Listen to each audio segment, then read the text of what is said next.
Meet the Robshaws. They're about to embark on a whistle-stop tour of Christmas past. For Brandon, Rochelle, Miranda, Roz and Fred... It's Christmas!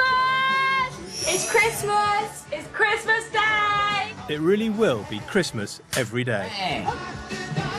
They're travelling back in time to celebrate 6 decades of festive fun. Ooh! Ho, ho, ho!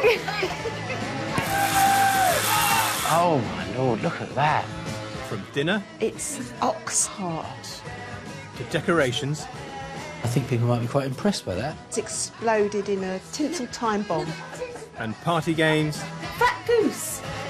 ...to presents. Oh. He's got a Johnny 7! Whoa! Yeah. Fantastic! Do you sometimes feel it's like the more you give him, the more they want? As they fast forward through the changing foods and fads of each era... Oh, it's Lala! Will the Robshaws discover the ingredients of a perfect family Christmas? The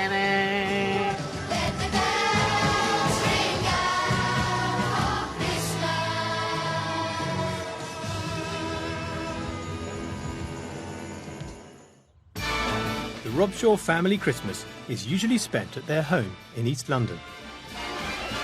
It's the most wonderful time of the year. For lecturer Brandon, it's his season to be jolly. I really love Christmas. There's the giving presents, there's all the traditions associated with it, like the tree and the carols.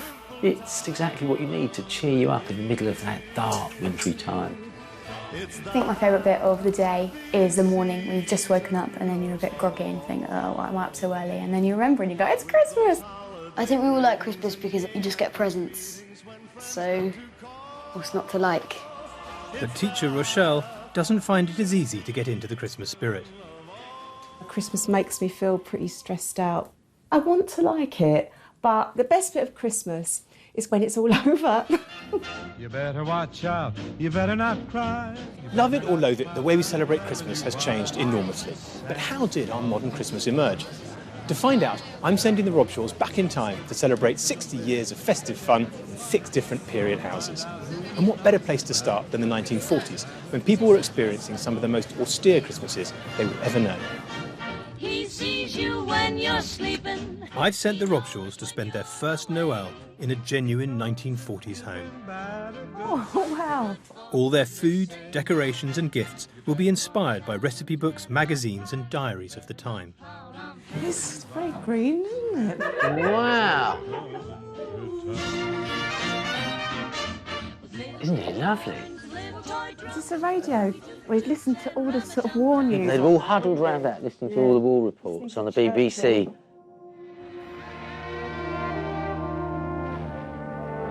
By December 1940, Britain had been at war for over a year.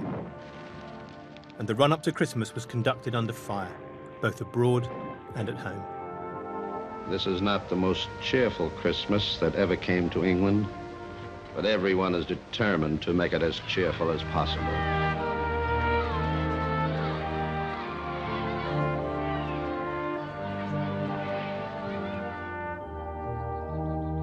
Along with social historian Polly Russell, I am bringing the Robshaws some basic supplies for their wartime Christmas. Rochelle, a big challenge for you is going to be around food at Christmas because, of course, you're on full rations by now at this point in the war. So you have been saving over a period of months, trying to make sure that you can hold back a little bit of butter, a little bit of sugar, so that you can actually provide a decent meal on Christmas Day. It's not full, Fred. It's really not full. That's your bacon ration. Oh. That's your mince ration. There's your fat, lard and butter, bit of sugar. That's quite a lot. Not to make too many mince pies and cakes, it's not. Luckily, still off ration sherry. Ooh. So you have got a bottle There's of something. sherry. I'll probably drink that. Do you think you can cope with that? And I'll give it a go and hope that nothing gets burnt. I don't know. But it wasn't just food in short supply. With decorations hard to come by, families were forced to make their own. It's pine cone. So you're going to make some glue using the flour and sticking Epsom salts to the pine cones to make them look like snowy pine cones. Snow. But yes, that's going to decorate your lovely home. For me, this Christmas is going to be a serious privation, but I'm sure we'll have fun, won't we? Enjoy your 1940s Christmas. Thank you very See much. you soon. Bye. Bye. The Robshaws' 1940s Yuletide is underway. It's Christmas Eve! And what better way to start than with their Christmas tree? A tradition popularised by the Victorians. Here is an idea for the modern Christmas tree. It's made out of all these triangular wooden shapes. And then I guess you paint it green and you've got a pretend Christmas tree. With few real trees available, enterprising families opted to do their best with scrap wood. Normally it would be just as much work, because we'd buy a tree, we'd load it on the car, we'd bring it back, we'd put it in a tub. This is more fun, isn't it? Yeah. All right. Well, that's all right as a tree, isn't it? And it's not just Fred and Brandon. That looks beautiful. The whole family is embracing the make do and mend philosophy. This is the Christmas Day pudding. The first Christmas pudding recipe was published in 1830, but Rochelle's is a wartime version from Good Housekeeping magazine. In here, there is an apple, a carrot, a potato. I don't know how that got in there, but it must have been really quite amazing the way people had to adapt to rationing. Just making do and just making everything sort of like last. Introduced in January 1940 to save food supplies, rationing meant that everyone, from dukes to dustmen, survived on the same strict weekly allowance. The festive season brought a few bonuses. 1.5 pounds of sugar, 8 penny worth of meat, half a pound of sweets. These are the extra Christmas rations. How to get them? All the details are in Food Facts in your paper this week. Every Christmas from 1940 to 1954 would be constrained by shortages. All the time I have to be thinking about substitutes. And believe me, it's quite a problem. Every little girl would like to be the fairy on the Christmas tree. The war will be over, won't it, by the time the pudding's done? Candlelight. Every little boy has lots of fun. I actually can't believe how we've just transformed a few old bits of wood into this. Actually, do you think we should do this every Christmas in our real house? No. I mean, it doesn't look like a pudding at the minute, but it might come together. Christmas decorations date back to the Dark Ages, and the family is ready to embrace tradition. What is it? It's just like real snow. To make sure their home is a proper winter wonderland, I've given the Robshaws one popular product from the time. The only thing is, have a look what it's made out of. Asbestos. Which we now know to be a deadly It's poison. made of asbestos. Yeah. Do people die from asbestos poisoning? Yeah. But Fred doesn't need to worry. The snow I've given them is asbestos-free.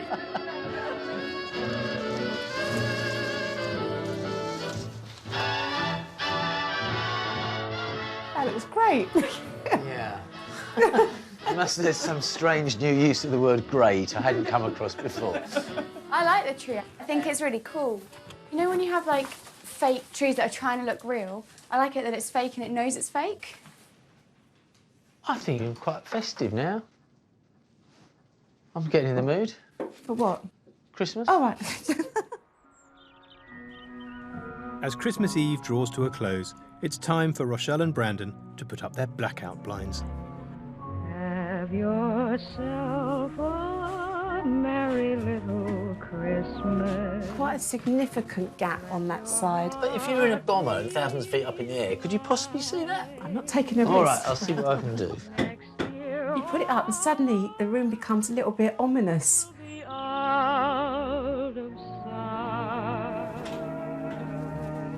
Hello.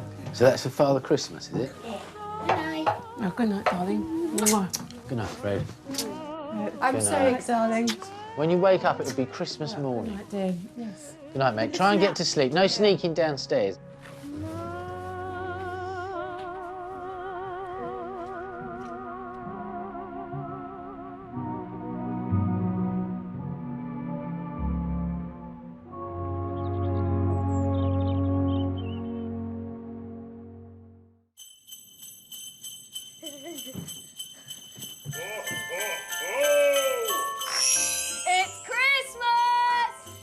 comes Santa Claus, here comes Santa Claus, right down Santa Claus Lane.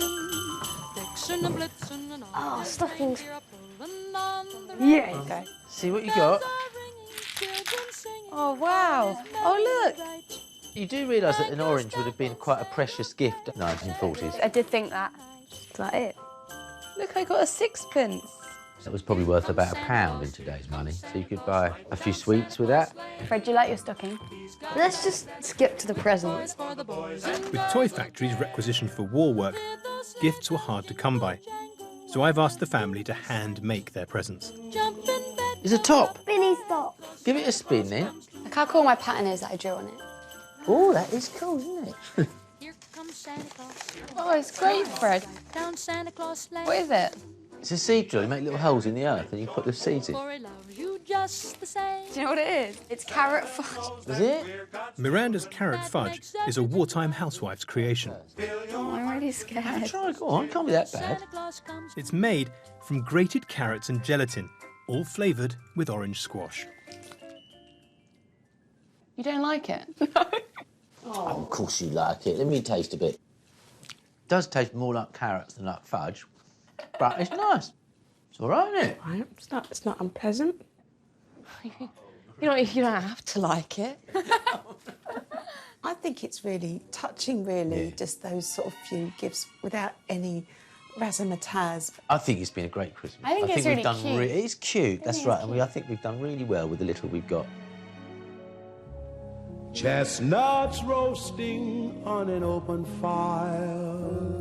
The main event on Christmas Day was still the dinner. The girls are making the stuffing from scratch.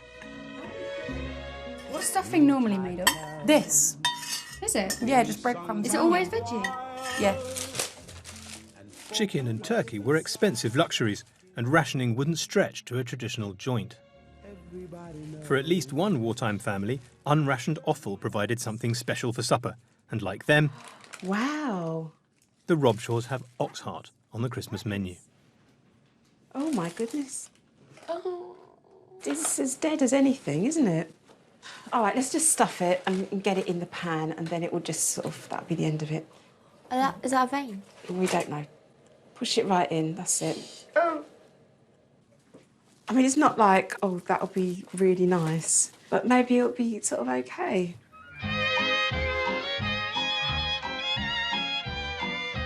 It would be nice if there was a turkey for dinner. Or chicken. I would love it if we did have a turkey. With no fresh cream available, Miranda and Roz are rustling up a wartime substitute. Bring half a pint of water to blood heat. Add in 3 tablespoons of household milk powder. This looks really tasty. Can we put more sugar in? Yeah. Oh no, we went to the blizzard. Don't do the blizzard on me. Do the blizzard over there. Go, move, look. Here we go. He's hungry. Here we go. Oh, my Lord, look at that. Wow. Look at that, but what actually is it? Is it turkey? It's ox Ox heart. Yes. Oh wow, I don't want to know. Oh, all right. Well, let's carve this into slices. Okay. Dinner might be on the table, but I've got other plans for Brandon. Brandon, Yeah. there's a delivery for you. Oh. Oh, my God, it's like... What is it? Dear Brandon, the war doesn't stop for Christmas. This is your call to service in the Home Guard. Please report to your local Defence Volunteer headquarters immediately. Oh. Quick march. I'll take one of these. Have a lovely Christmas, everybody. Duty calls. Okay, bye, dear. Bye, bye everybody. Bye. I'll be home for Christmas. I do feel a bit sad. I feel a bit sort of like, if you think about all the families where the sort of husband, father was gone, you'd have Christmas of just the women and the children. Please have snow. Over 5 million Brits fought in the war, and many families had empty chairs around their Christmas table. At 53, Brandon would have been too old to serve abroad, but would have been expected to do his bit with the Home Guard, even on Christmas Day. The rest of the family will be eating their way through that succulent roast ox heart. They'll be eating those crispy golden potatoes. That's quite good, actually. And then they'll probably have Christmas pudding after that, while I'm standing here in the cold. But I don't begrudge it, because I'm doing it for my country. Rochelle is serving up her potato, carrot and apple pudding with the girls' emergency cream. Oh, what's that weird taste in my mouth? That's very salty, isn't it? That's very strange, isn't it? That was salt on the table. You didn't use that instead of the sugar, did you? No. Are you sure? Yeah, we did. Crying.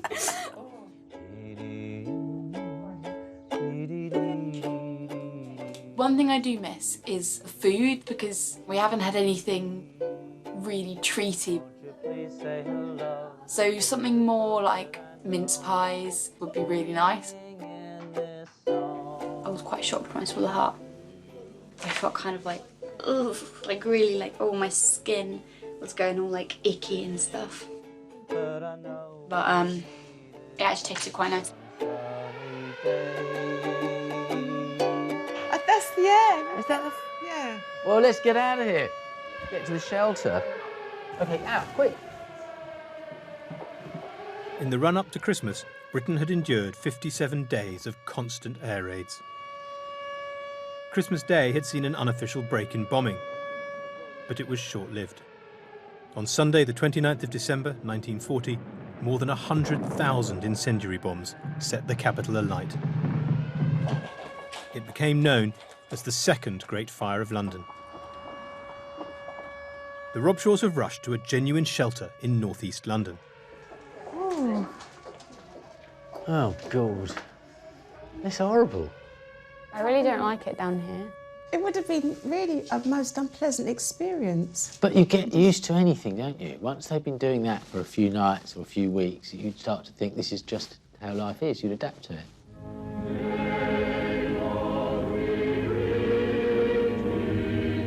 Christmas saw shelters decorated, and sing-alongs were popular to keep up the Blitz spirit. Oh my goodness me! Hello. Oh, how amazing! Fellow East Londoner Lionel Blair was one of the many children spending Christmas sheltering from the bombs. Oh, an air raid shelter. I remember this well. Does it bring it all flooding back? It brings it all back to me. It really does. Particularly these paper chains. We used to make them, my sister and I. We used to do them. Oh, God. Your stomach turns over. Now. It's a chilling sound, huh? It was chilling. Chilling. And we could hear lorries with guns on, shooting at the planes. Going to shelters was, you won't be alone. That was the terrible thing of just being alone or walking in the street in the blackout. You wanted to be with people. People wanted to, like, huddle together. You really did. Yeah. You didn't want to be alone. We were near Manor House tube station. Yes, yeah, we know. Yeah. And we went there with all our bedding. Was the atmosphere quite pleasant down Oh, there? it really was. I mean, everybody would be talking and knitting or doing whatever children would be playing. The kids, I think, found it fun. And the tubes would come in. Oh, yeah. And often you'd see kids get on the tube, go up a few stops, then cross to the next platform and come back again. Yes. And then there were people with ukuleles, and my sister and I would get up and sing and dance for them. So my first tour in this business was the Piccadilly line. Really? Yes. And that's how your career began? And that's how my career began, absolutely, yeah. We'll meet again, don't know where, don't know when, but I know we'll meet again some sunny day. All together now. We'll meet again, I don't know where, don't know when, but I know we'll meet again some sunny day. I can actually say I've sung a duet with Lionel Blair. I can't believe it.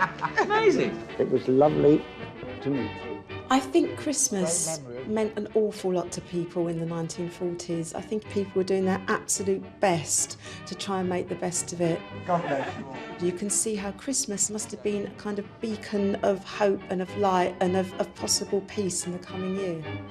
All right, OK, let's play. I start. I'm not ready. Oh, Joker's already out. Christmas would have probably felt like a lot fairer. Especially when you're little, when you go to school, it's like, oh, I got this for Christmas, oh, I got this for Christmas. But in the 40s, it would have all been kind of the same, and everyone would have been in the same situation. How's that coming along? I think it's looking better and better. Do you know what it could be? It could be a pair of pants. I think this kind of no-frills Christmas has made me realise that you actually don't need to spend a load of money. You don't need to be that lavish to enjoy it and get the best out of it. And I think we've had a good Christmas in the 40s. Hopefully, in the 1950s, there's no more rationing, and there'll just be a lot more we can have and buy. I'll get better presents. Well, this Christmas time once again, everyone's heart is full of cheer. The Robshaws are leaving the war years behind and stepping into the 1950s. I'm sending them to celebrate this Christmas in a home built in 1953 with all the trimmings of the time. Oh, wow. Look at it. It's absolutely amazing. This is what I call a 50s kitchen. You can understand why people have this idea of the 50s as being sort of pleasant, and the cooker looks sort of fairly modern. I mean, that great big industrial thing from the 40s is sort of replaced by this sleek, modern-looking piece of furniture. What's all this? Oh, look at this. Got pineapple chunks. What have we got here? Corned beef. That'd be nice, wouldn't it? By 1954, the shortages of war were over, and housewives were finally free to buy all the food they wanted. As Prime Minister Harold Macmillan declared, we'd never had it so good. That's a massive amount of meat, isn't it? You can't put it in the fridge because we haven't got one. Feels like Christmas now. It's like we've emerged from the gloom. Oh, this is colourful, isn't it? Really colourful. Oh, wow, this is lovely. This is so bright, isn't it? And then it's a little bit more cheerful. There's no blackout curtains, there's no... No, that's right. It's like somebody's lit the light in. It's really, like, almost modern. But, you know, this is just the sort of room I can imagine sitting around and enjoying Christmas in, sitting on that sofa, having a sherry, eating nuts. It's a room for relaxing, isn't it? Yeah. And forgetting the cares of work. Yeah. Unfortunately, you'll be in the kitchen. Yeah. Jingle bells, jingle all the way. The 50s were the decade of the decoration. It is to ride With the blackout a thing of the past, in 1954, London's West End switched on its Christmas lights for the very first time. Oh, what fun. Who could resist the spectacular show of illuminated Christmas decorations which festoon the streets and squares of the city? To bring a bit of sparkle home, fancy decorations, mass-produced in the Far East, cost just sixpence each. I've sent the Robshaws a basket of delights to brighten up their home. This is very different from those homemade paper chains in the 40s. better, What do you prefer, this? This. This? Yeah. This is Christmas, isn't Yeah, it? look, This is Christmas. Oh. Don't let the tinsel go in the tea, though. It didn't. It did. It did not. Indeed, you'll get tinsel poisoning. You'll get tinselitis. Sleigh bells in the snow, the snow. Then I am dreaming. Real trees were back in the shops, though demand often outstripped supply, and customers didn't always get the evergreen of their dreams. Right, let's dress the tree. It's more of a twig. Can we put it all on the tree? Yeah. The thing with Christmas decorations is you can't overdo it. It's supposed to look kitschy and over the top, isn't it? Just that's it, be firm with it, be decisive. Oh. I would have thought that in the 50s you would think the war is over, this is what we fought for. We fought for a kind of English family Christmas and we can enjoy it. It's like a sort of symbol of everything that we were trying to kind of protect, isn't it? To kick off their Christmas, Tonight, the Robshaws are having a quintessential 50s celebration. A cocktail party. I'll keep you warm in December. Savoury canapes for Christmas. Women's magazines were selling in their millions and were full of novelty nibbles designed to wow your guests. Such snacks are a brief gastronomical garnish to a social gathering, and happy chance that we have gone one better than the last friend we buffeted with. Wow. In this time of goodwill, it seems that I have to go one better in my goodwill gestures.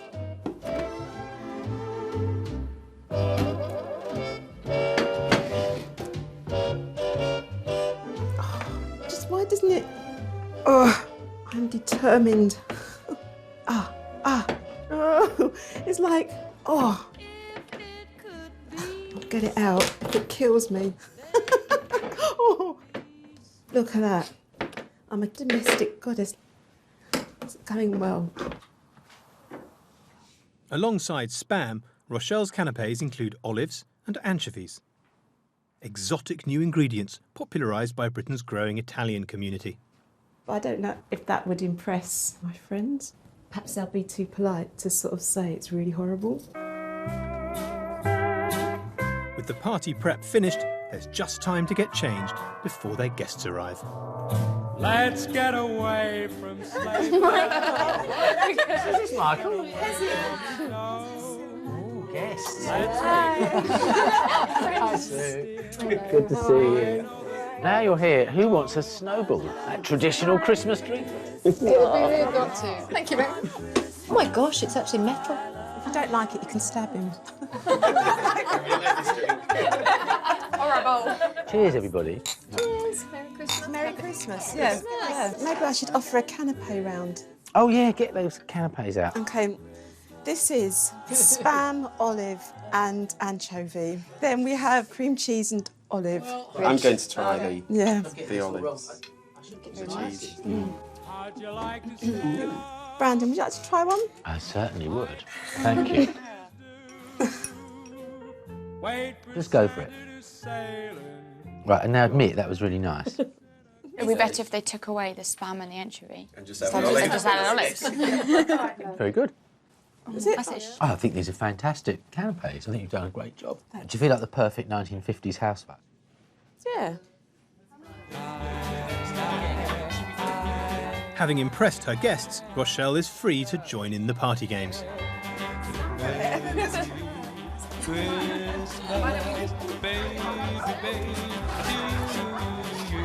It was a really nice party.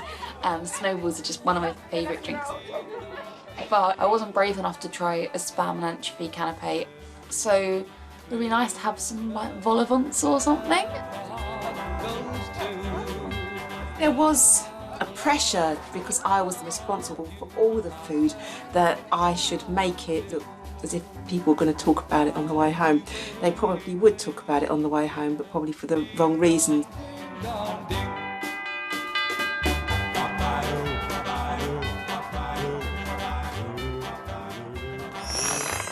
It's Christmas!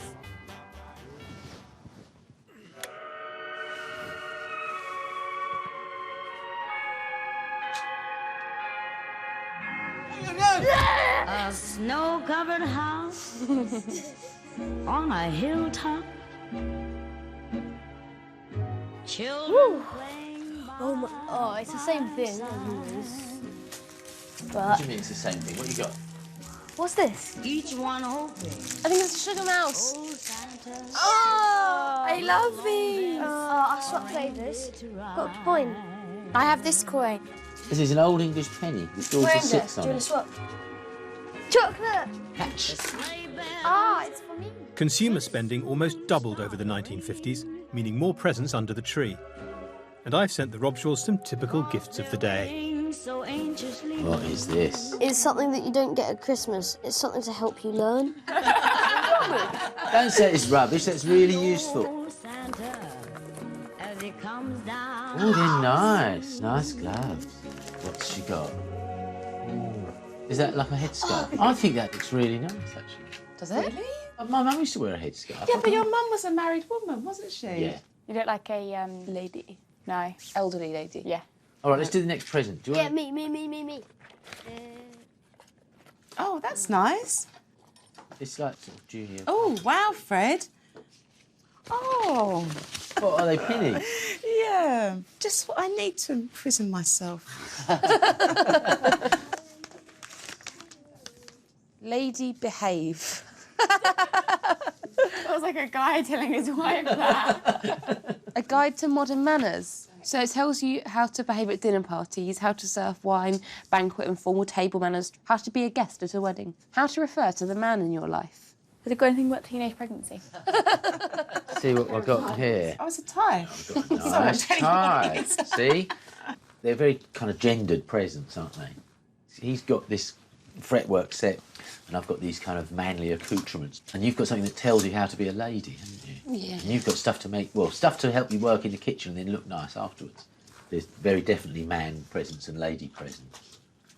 The Robshaws are celebrating in far more traditional times, and 50s families were expected to take part in all the social activities of the day. It's time for church, everybody! During the 50s, church membership grew, and nearly 3/4 of the population attended a service at least once a year.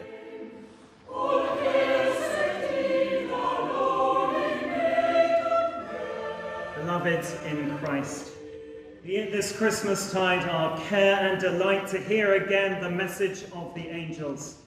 By 2013, only 4% of Brits were part of a Christmas congregation.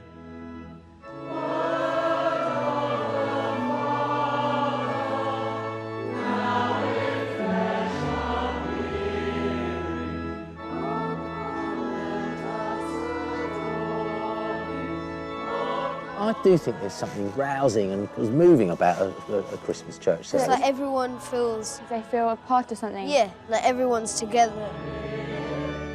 I found it really emotional.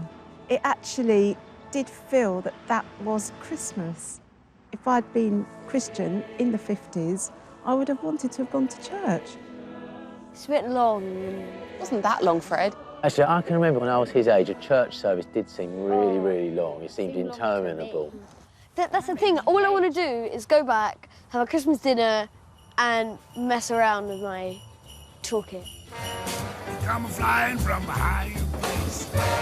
Fill the stocking by the fireplace. So you. In the days before factory farming, chicken and turkey were expensive luxuries. Many families opted for a cheaper cut of meat. I'm making peach baked ham. But with a tin of peaches, even the simplest joint becomes something to celebrate.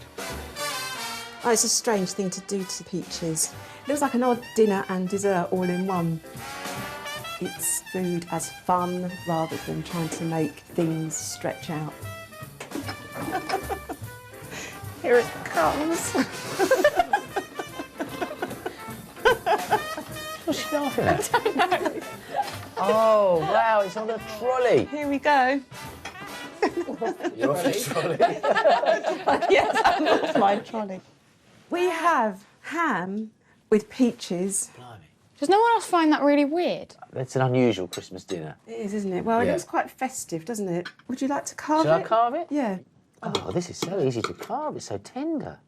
An ox heart, Yeah, even if it's a bit weirder than ham, yeah. I feel like it's a bit more festive-y. What they've done is they've got ham with something that isn't festive and then thrown a bit of colour into it to make it festive. Taste. Yeah. It's quite nice, Yeah. but it's got a really gross texture because it's all like slippery and slidey in your mouth. So, are you saying you don't like it? No, I'm doing that. I put words into my mouth. Well, I think the ham and peach combo is very, very good, actually. Want me to drive it out? Is it really heavy? Or is it getting stuck in the carpet? awkward on the carpet. Oh, this is the most graceful exit from a room I've ever seen. In the 1950s, the average woman did over 75 hours of housework a week, and Christmas was no exception. I'm sort of in two minds about this. My kind of normal modern self would feel guilty about just sitting here and letting Rochelle do all the work. But I think just for the purposes of this kind of experiment, I'm actually rather enjoying having the weekend off. Christmas, baby. I've got those empty stocking blues. At this point in time, I don't feel particularly festive at all. I think I'm just sort of stood here at the sink. Christmas is a man's holiday. It's for men and for children. The 50s festive break meant only Christmas and Boxing Day off. And most men were keen to squeeze as much as they could into their holiday. I'm coming to take the boys out to enjoy a Christmas Day tradition dating back to the Victorian era. Hey, Giles. Ha! What do you think that is? Is it a football scarf? It's a football scarf. By We're any going to the chance? football. Fred! Right, we're off to the football. All right. So, have fun. See you later. Right, bye. See you, girls. Bye. You wouldn't get very far waiting for a bus on Christmas Day. Now. Not these days, no. But in the 50s, it was pretty much a normal service. The great thing about there being buses, obviously, is you could have a massive Christmas dinner, get as drunk as you like. Not that people worried much about it in the 50s, and then not have to drive. OK, jump on, Fred.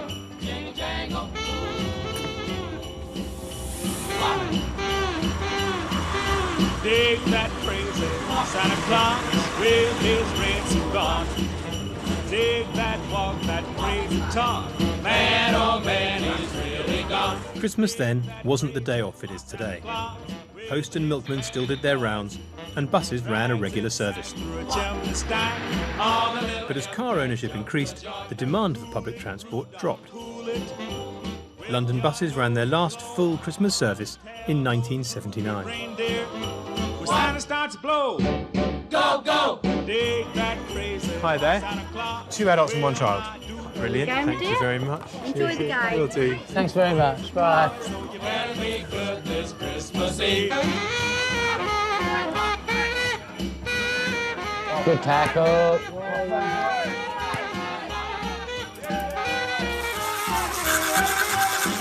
Happy Christmas. Amazing, isn't it? I think it's fantastic. I think we've had a great Christmas dinner. I feel kind of well fed, replete, happy, and now I'm watching the football. I would say it's unimprovable. Since the beginning of professional football, the 1880s, that's what people did. Christmas Day 1957, for example, 38 league games, tens of thousands of people at these football matches. It was a massive tradition that ran for nearly 100 years, started to die out in the 50s. The wives and girlfriends of the players didn't like them playing, didn't like them being away on the day. The wives and spectators, a lot of female pressure, they should be at home. The public transport died away, so there was no way of getting to it, and it just became a thing of the past. They moved it to Boxing Day, and that became the big tradition. Yeah. And there was a sort of stricter division between Family Day and Football Day. I think if you did this in modern times, you just sloped off after Christmas dinner to go and watch football, that would not be well received. In the 50s, you can do it and not feel guilty about it because it's expected of you. But us boys don't get all the fun. Snowflakes falling. Back at the house, I've arranged for the delivery of one last Christmas present. It's Christmas time again. Ooh. Fires lighted. At the start of the decade, less than 10% of families had a TV set. It's Christmas time. By its end, nearly 3/4 of all homes were tuning in. And on Christmas Day 1957, families all over the country sat down to witness the making of history. The Queen's very first televised speech. Oh. It's a house. I know, but it's the Queen's house. Do you really love her? I do love her. Why? Shh, listen. Happy Christmas. Oh, look how lovely she looks. 25 years ago, my grandfather broadcast the first of these Christmas messages. Oh. She didn't write a speech? Of course she wrote the speech. No, she didn't write a speech. Didn't write a speech.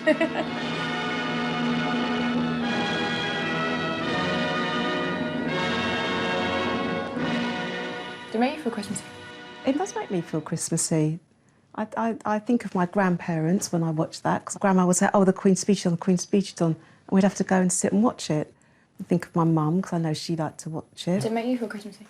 Not really. It doesn't make me feel I Christmassy. don't really associate it with Christmas. For me, it would have made me feel very patriotic. I would have thought, there she is, this young woman with her family in photographs behind her. It would have made me feel that she's connected to my family in the same way. So I would have felt strengthened by her. Take a shred, Fred. All right, okay. It's a film. Okay, how many words? The Robshaws' 1950s Christmas is coming to an end. And the first word is the. But there's still time for one last party game. The hat. The hat.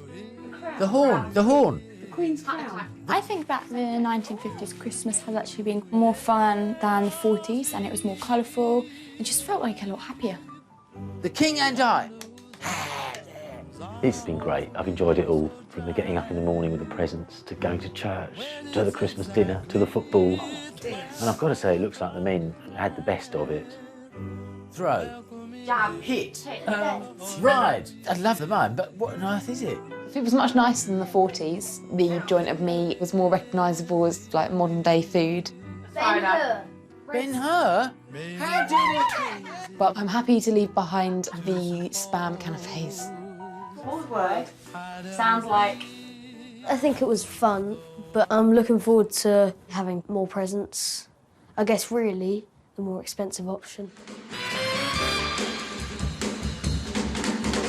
I'm coming home this Christmas, a good time Christmas for me. The Robshaws' next Christmas will be in a 1960s time capsule. And lay my present under the tree. Wow. Wow. Look at the space of it. It's stunning, isn't it? I got me some dough, and I'm ready to go. The post-war boom continued into the 1960s. 97% employment, steadily rising wages, and jobs for life meant more money to splurge. I'm so glad. Despite one of the coldest winters on record in 1963, Brits were enjoying their most comfortable Christmases since the end of the war. It's a lovely work surface. There's no trace of austerity in the Robshaws' hamper this Christmas. It's in our Christmas box. I've given them plenty of luxuries. Chocolates. Yay. Leave it, leave it, leave it. There's not an ox heart in sight. I can smell A chicken, turkey, bird. Chicken turkey bird? Look at the size of that. It's got to be a turkey, hasn't it? You could actually use that for weight training, couldn't you? While we think of turkey as a Christmas staple, it didn't become an essential part of dinner until the 1960s. This young housewife is buying a Norfolk Manor turkey. It was a revolution in food production that finally made turkey an affordable feast. Before the war, one hand-reared bird would cost an entire week's wages. But in the 1960s, factory farming meant 20,000 birds were leaving the biggest turkey farms each week. The Barker cyclamation plucker defeathers 8 or 9 turkeys in 45 seconds. We now gobble down 10 million birds every Christmas. I reckon this is a Christmas that's really going to feel like a Christmas. We can have a really big dinner, and afterwards we can sit down on our sofa in that lovely room drinking wine. I'm really looking forward to this Christmas dinner. Oh yeah, candles burning low, lots of mistletoe. To get the family in the Christmas spirit, I've arranged a special seasonal treat that saw a new boom in the 1960s.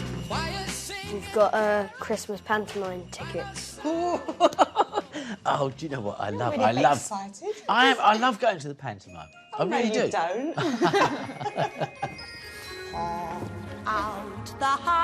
Miranda's opted to stay at home, but the rest of the family are heading off to a traditional performance of a festive family favourite since the Victorian era. I heard you the first time,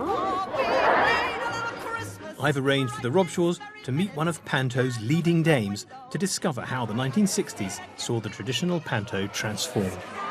Hello. Christopher Biggin. Nice to see Great you. to meet you. And you too. In the 60s, pantomime came personality bound. So stars of the pantomime were people that you knew from other fields, like singing, famous singers. Cliff Richard, Engelbert Humperdinck, Tommy Steele. My late friend Cilla Black, she did pantomimes. Thanks to the burgeoning popularity of both pop music and television in the early 60s, a whole new generation of celebrity faces was emerging. Keen to capitalise on their success, theatres invited these new stars to tread the boards in Panto for the very first time. You've got to move with the times. If you put a a pop singer and his principal boy, it must be a success. It's got to be a success with the teenagers. I mean, they were really big stars, and that was an extraordinary time. And that was because of telly, I suppose. Telly. People seeing all those famous people on the Exactly. television and thinking now they could actually see them in real life. It Yeah. must have been thrilling, really. It was thrilling, I think, and it was a very good period for pantomime. Thank you very much. Just this way, please. Pantomime is great because I tell you what's so good about it is it brings the family together. It is all to do with audience participation and you know, joining in. Oh, no, it's not. Oh, yes, it is. Ooh.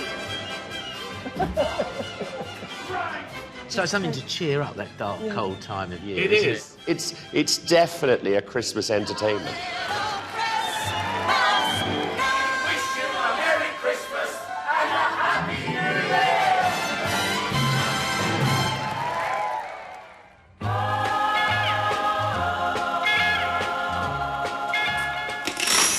It's Christmas Eve. In the age of science, the Robshaws no longer have to worry about making a tree from scraps. Doesn't smell like a Christmas tree, does it? Well, they just spray some age of plastic. It is the age of plastic, you're right. It's going to be artificial, isn't it? It's artificial feelings and emotion. Their glittering 1960s one is ready in 3 minutes. I've got to say, that's the first thing about this 60s Christmas that I don't actually like much. The first artificial trees were created by an American toilet brush company, and their mass production saw sales of natural trees plummet by 25%. Hey, look! We got another fake tree. Another fake one. Everything's fake. Everything's artificial. Ball I want a fake one as well. When they first arrived in the UK, the public rushed to buy the futuristic trees that last forever. In London, the heart of the city was gayer than ever. We decorate the tree with this tinsel? I think you should put it all over the tree. Today, 40% of us still opt for an artificial tree. You've got your gnome decorations, you've got the baubles, you've got the beads, you've got your tinsel. I think it's making me feel quite edgy. It's actually making me feel quite stressed out. I think all these decorations, I'd call it cheerful bad taste. That's what it is.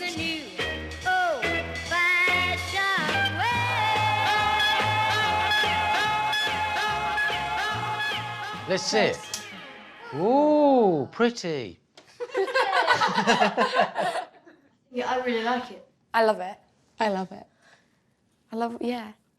I just think it looks like it's having a great time. Yeah. You know what I mean? Yeah. If that tree invited you to a party, You would definitely go. That would be some party. You'd leave heaven and earth to go. Yeah. Santa baby, slip a sable under the tree for me. Been an awful good girl, Santa baby, and hurry down the chimney tonight.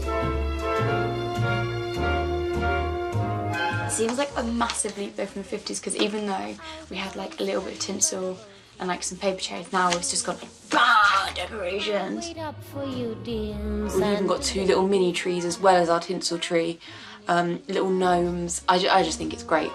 Hurry down the chimney tonight. Hurry tonight.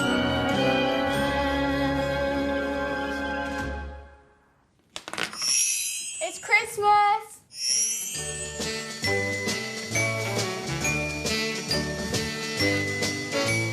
Jingle bell, jingle bell, jingle bell rock. Jingle bells swing and jingle bells ring. Snowing and blowing. Now the jingle bells begun. Let's see what you got then. Comet.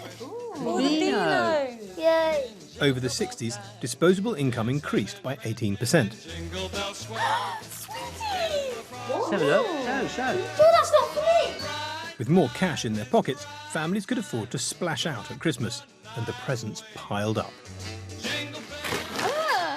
Is it an Etch-a-Sketch? I used to love my Etch-a-Sketch.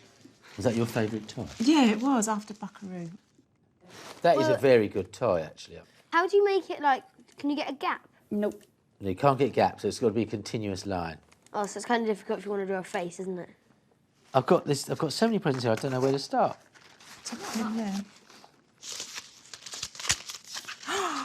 Oh, Brandon. Special ladies' fags, those are. Are they? By the middle of the 60s, almost half of all women smoked.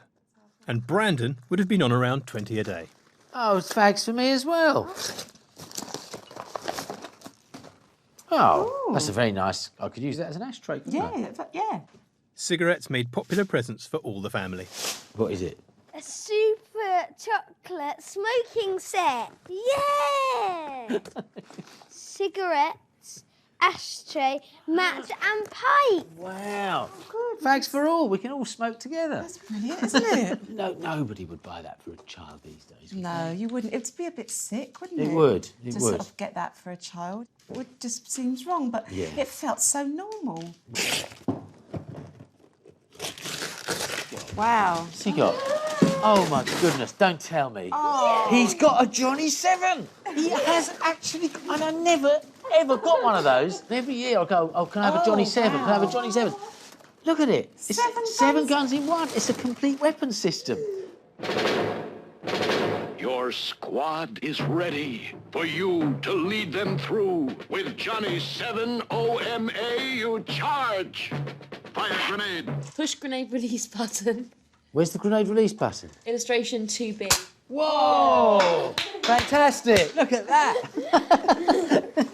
Every year I said, oh, Mum, Dad, can I have a Johnny 7 this year? Can I have a Johnny 7? And they never got me one. But all these years later now, I've got a Johnny 7 in my living room. Yeah, you haven't got it, though. He's got it. It's not yours, Yeah, but I is can it? play with it. Oh, I didn't know. They're presents that are very clearly stereotyping him as the young male, isn't it? Yeah. He's going to sort of grow up to be a smoking, gun-toting sort of civil Soldier. servant or something, isn't he? I remember getting one of those Yeah. for Christmas. That's lovely, isn't it? Yeah. Oh, what's she got? What you got? What you got? Jerry and the Peacemakers. Pacemakers, I think you'll find. Do you reckon they're like the One Direction? Rochelle has not been left out of the extravagant haul of gifts. Oh, goodness. Oh. Isn't that lovely? A beautiful new Hoover. Well, I think I'll start right away with my new slippers and a fag. That's exactly what I need, isn't it? And this has got a number of shooting actions, Frederick, as well. You wouldn't know what I can do with this. The thing is, they've got presents that are for themselves, their own books, their own music, to enjoy for themselves. But you've got something that's for others, isn't it? Really? Yes, it's to serve. Yeah. Yes, I am here to serve. Yeah.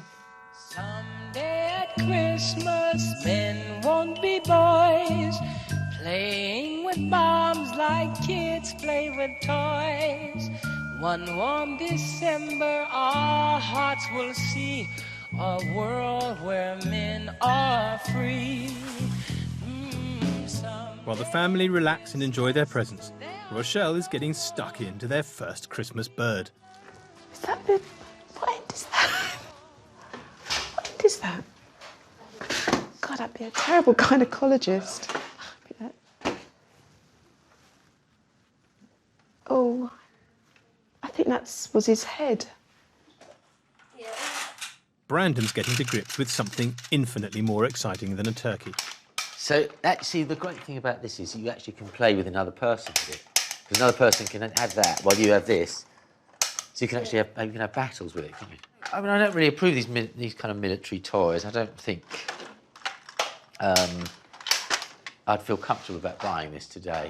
In the 60s, we grew up in the shadow of the Second World War. Toy shops were full of war toys, and you were just absolutely surrounded by this kind of war culture. And you know, soldiers were heroes in the 1960s. So it was a kind of probably a more glamorous sort of toy then than it would be now. Fire! A Christmas bell was crying, then Santa heard it say, I just... I'm busy. Over!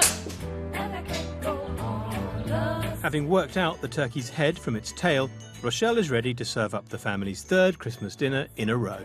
Here we go. Whoa! Wow, Wow, the look size at of that that. bird. What a creature. Ready? Steady? Yes. Oh, your own one? You think the turkey's been around forever, don't you? But I suppose this was a new thing then in the 60s. You can have the first turkey. Thanks very much. Oh, yeah, give me a devil horseback. Thank you.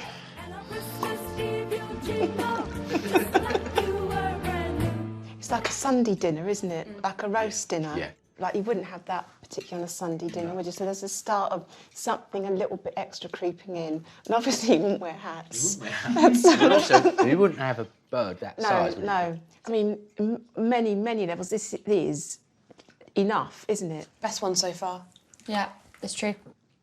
This is like the prototype Christmas dinner from whence it all started. Yeah. And then all the little bits, like your cranberry sauce and your bread sauce and your sort of additions start sort of adding into this. So this is where this is your baseline. Yeah.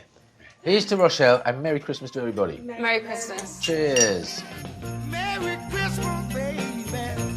Should it treat me nice? Polly and I are popping in for a drink and some festive fun and games. I think the carol singers open the door. Hello. Giles and Polly. Happy come in. Christmas. Happy Christmas. Cheers. Cheers, Polly. Cheers, Giles. The 60s, to me, that seemed to be when like, Christmas has finally arrived at a recognisable form. That's Christmas as I know it. Green left foot. There's more happiness and it just feels a lot more like a holiday because in the 40s it didn't really feel like a special day because, you know, you just had some carrot fudge and a spinning top. But now it definitely does feel like Christmas because we've got the mulled wine, the mince pies and all the tinsel everywhere. Come on! People have just spent more on Christmas, it's been a bigger deal, and slowly become less of a Christian festival and more of a celebration. If you're very religious, I think it takes the idea of Christmas away a little bit. But if you're like me, who's just in it for the presents, I think it's great. Hit me in the nose, I'm going to literally end your Christmas here. I can see that after the war years, that having a little bit of colour and a little bit of tinsel and more food on the table is obviously sort of really nice for a family. But I can only assume that from this point onwards, consumerism goes beyond the Christmas scale. Nobody fart. I feel nervous. The 60s is starting to feel like a modern Christmas, and it's also starting to feel more individual to the family. I'm looking forward to more Christmases, actually. So far, every year, it's only got better. There you go. Hoo, hoo, hoo. Next time, the Robshaws continue their journey through Yuletide's past.